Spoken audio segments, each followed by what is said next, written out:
خیر مجھ سے جب بھی کبھی گھر میں فاقہ ہوتا تھا، کھانے کو نہیں ہوتا تھا، تو میرے والد، میرے اسٹیپ فادر مجھ سے کہتے تھے جا تیرے باپ کے پاس اور اس سے کہہ کہ 2 روپیہ دے. میں جاتا تھا، چھوٹا سا بچہ، روزانہ جا کے میرے باپ سے، میرے ابا سے 2 روپے مانگ کے لاتا تھا. وہ 2 روپے دیتے تھے، وہ 15 روپے ان کی تنخواہ تھی، کب تک دیں گے وہ 2 روپے کے لاتا تھا. اس میں 1 روپے کا آٹا، 8 آنے کی دال، 8 آنے کا داسلیٹ، اس میں کھانا بنتا تھا. جب کھانا میری ماں بنا لیتی تھی تب ہم کھاتے تھے. یہ زندگی یوں ہی گزری ہے سر. زندگی نے عیش نہیں کرایا.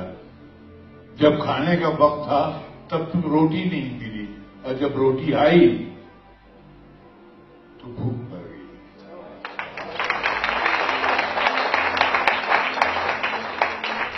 کچھ نہیں. ایک بار گھر میں بہت بری حالت تھی.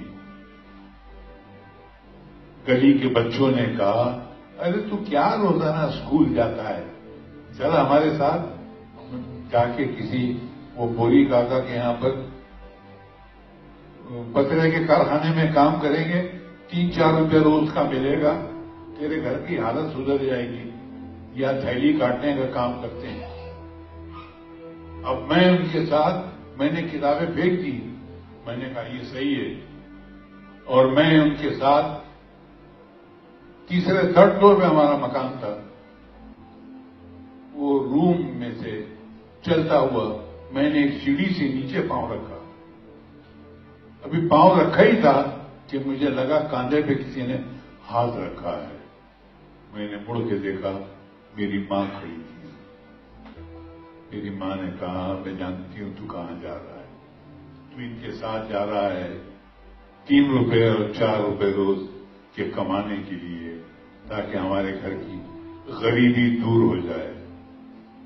بیٹا تو جا، جو تیرے من میں ہے تو کر، میں تجھے روکوں گی نہیں. مگر ایک بات یاد رکھنا، یہ گھر کی غریبی، تکلیفیں، اداسی، منحوسیت، بھوک، یہ نہیں ختم ہوگی اس 3 روپے سے. تو ساری زندگی کام کرے گا، 3 روپے کا ہی لائق رہے گا، 3 روپے کا ہی رہے گا. تو اس سے لڑنے کے لیے میں ہوں. تجھے اگر واقعی اپنے اس گھر کی بھوک مٹانا ہے تو ایک کام کر، تو پڑھ، تو پڑھ. میں تیرے ساتھ دکھ جھیلوں گی. میری اس ماں نے اس دن اس طریقے سے پڑھ کہا کہ میرے لگا سر سے لے کے پیر تک روم روم میں کسی نے پگھلا ہوا سیسا میرے اندر ڈال دیا. میں بوکھلا گیا. میں دوڑ کے واپس گیا. میں نے اپنی کتابیں اٹھائیں اور اپنا بیگ لیا، اپنے دوستوں کو چیرتا ہوا اور سیدھا اسکول چلا گیا.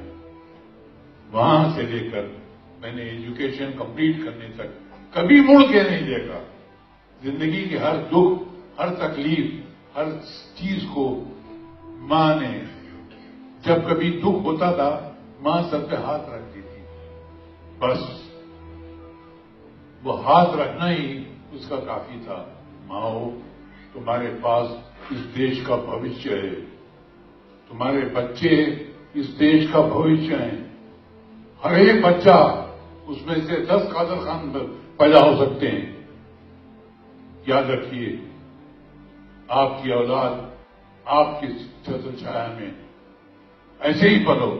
مائیں شیرنی کی طرح ہوتی ہیں، شیرنی کی طرح.